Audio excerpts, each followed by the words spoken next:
So let's break down these latest results or let's say trends from Israel's election. Our West Asia Bureau Chief Daniele Pagani joining us live from Jerusalem. Also with me on the broadcast is our Associate Editor Ramesh Ramachandran. He's joining us live from the newsroom. Good morning, gentlemen. Ramesh, to you first. 35 seats it appears for... all right, we're hearing that Netanyahu is leading with 37 now. So the numbers shifting back and forth, Ramesh, but clearly Gantz has given quite a fight to Netanyahu. Does this mean that there's going to be more negotiating power with the allies in the right-wing coalition, and perhaps Mr. Netanyahu is going to have to concede a little bit more than he was hoping to?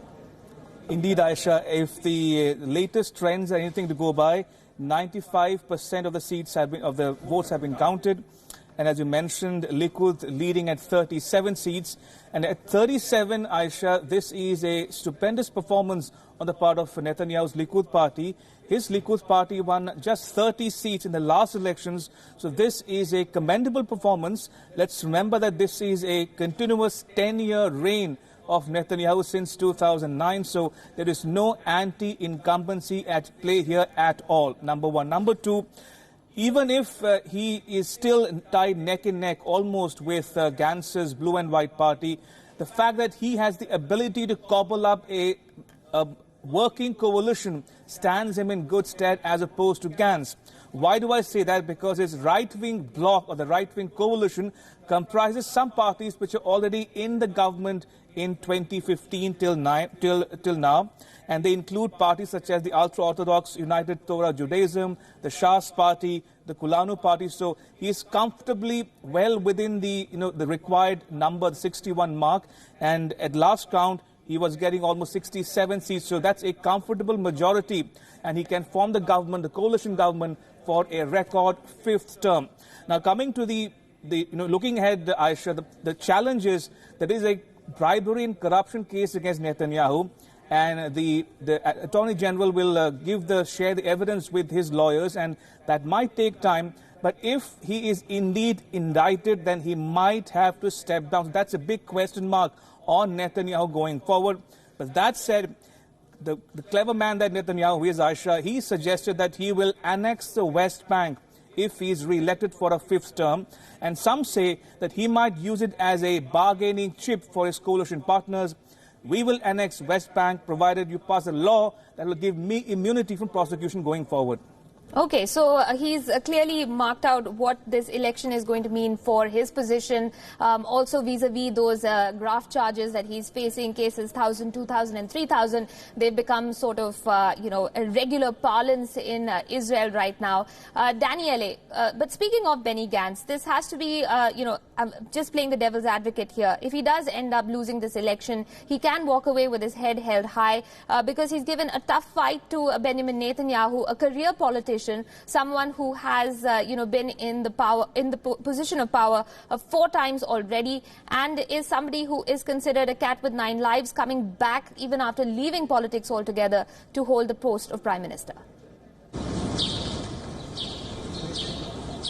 Absolutely, yes. So we have to say that, of course, this is a personal success of the Prime Minister of Israel, Benjamin Netanyahu. He is now on track to be the man who is going to form the coalition. But it is not every day that you meet a man who comes from a non-political background and basically just a few months before the election puts together a coalition with no experience, no political experience to play in favor on his side, and actually nearly wins. And anyway, remember that even if he loses, Netanyahu will have a very, very strong opposition if there will not be the possibility of creating a larger coalition, somehow having also Benny Gantz on board in order to face some of the big problems, of the big challenges that Israel has, one of them being the deal of the century. So yes, he did put up a very good fight. His political career is definitely not at the end.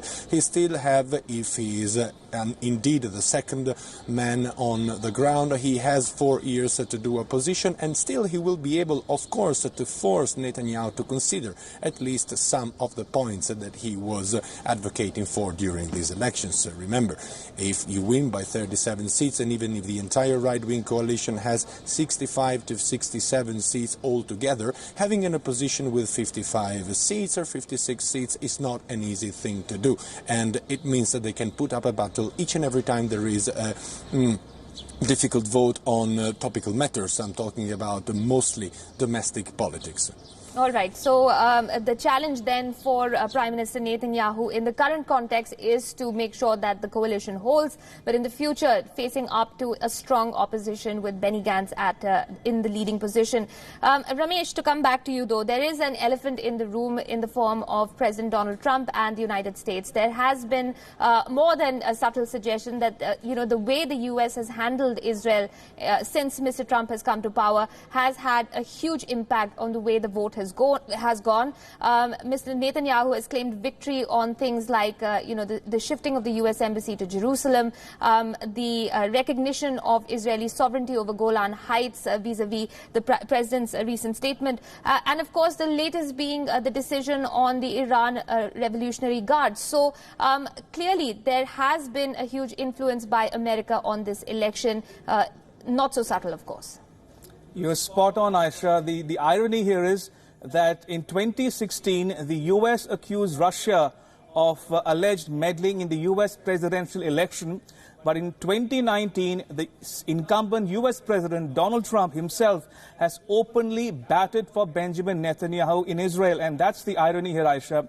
As you correctly mentioned, Trump in his presidency has gone out of his way to give Israel and Netanyahu satisfaction on a number of counts, starting with the May 2018 pullout from the Iran nuclear deal, 2 rounds of sanctions, first in August and the second in November, which was even harsher, targeting the Iranian oil industry, energy industry, and then the most recent case of proscribing the Iran IRGC as a foreign terrorist organization. And coming to Israel in particular, he has had a pattern in his dealings with Netanyahu. He started by saying that he will recognize Jerusalem as Israel's capital. He shifted the U.S. embassy from Tel Aviv to Jerusalem. He's most recently recognized Golan Heights as Israeli territory. And Netanyahu in turn has gone a step further and said that he will try to annex West Bank into Israeli territory going forward if he gets a 5th term. So clearly Trump has had a hand to play in Netanyahu's re-election, no doubt. Okay, so the Trump factor very much alive and expected to stay alive in the months to come as well. Remember, President Trump is also going to announce his Middle East policy a short while from now, so that is also expected to have an impact on the way Israel conducts politics going ahead. Back to you, Daniele, though, on the note of what this means for Israel's identity as a state as well. Do we see this vote as a referendum also on the two-state solution, on the Jewish identity of Israel, and where Arab Israelis stand in the future of the country? Let's start with the Arab Israeli. Where do they stand? So if we have to look at the votes, the 2 major Arab umbrella parties gathered as of now more or less 10 seats. This is not at all a bad result, is a relevant force, but there are a lot of differences within these 2 parties, so they are far from being a united bloc. The Arab general turnout, the Israeli Arab general turnout, which means all those Arabs who decided to live on an Israeli passport, living within Israeli territories, did not really turn out to vote. Half of them, particularly the younger generation, decided not to vote. Why so? They criticized very much the so-called nation law, which is a law that the Israeli government a few months back narrowly voted for, which defines Israel as a Jewish entity. It defines by law Israel as a Jewish nation. So they felt abandoned, left aside. They felt that they had no say. So they were very much much disillusioned. When it comes to a referendum on the two-state solution, I would actually more say that this is a referendum on the persona of Prime Minister Benjamin Netanyahu. The two-state solution is not very much alive. As of now, talks and peace agreements are frozen. They have been frozen since 2014 between the Israeli government and the Palestinians. Nobody here in Israel sees a possible two-state solution actually coming into being in the near future. But, as you also mentioned, we have the United States-backed deal of the century. Nobody knows what that contains. It is due to come out in the public domain in perhaps a few weeks after the Israeli government is eventually settled. So we will see what kind of content, what kind of proposals and agreements this deal will carry, and then we will have a clearer idea. But to say that this was a referendum on the two-state solution, I would say no, it actually wasn't, because the two-state solution is not really very much alive, at least within the Israeli environment. All right. Speaking of the situation in Israel, I could tell from the campaign promises of these two men, at least. Daniele, this question for you. It focused on pretty much what was expected lines: national security, Jewish identity, and of course Israel's place in the world. What about social inequality, though, Daniele? We have noted reports of an expanding gap between rich and poor. Were these sort of promises, these sort of issues facing Israel sort of pushed to the back burner this time around? And what does that really say about the vote in favor of Benjamin Netanyahu? Are people really concerned more about national security than anything else? Or will social inequality perhaps come up as a talking point at some stage once the government is formed? Actually, the social security and the growing gap between the richer part of Israel and the poorest part of Israel is widening, but it was not really the major player within the Israeli voters. At least all the people I talked about were much more focused on internal security. Many of them, particularly here in Jerusalem, which is a way more religious city, for instance, compared to Tel Aviv, the capital city of Israel, many were concerned about domestic policy. Many were afraid, particularly from the Jewish Orthodox community, many were afraid that shifting to the left with Benny Gantz was going to hamper their Jewish identity. Benny Gantz was perceived as too leftist, too liberal, too, so to say, secular, so that played also a role. But the majority of people voted for stability and voted for the known devil, a person who is known to handle chaos.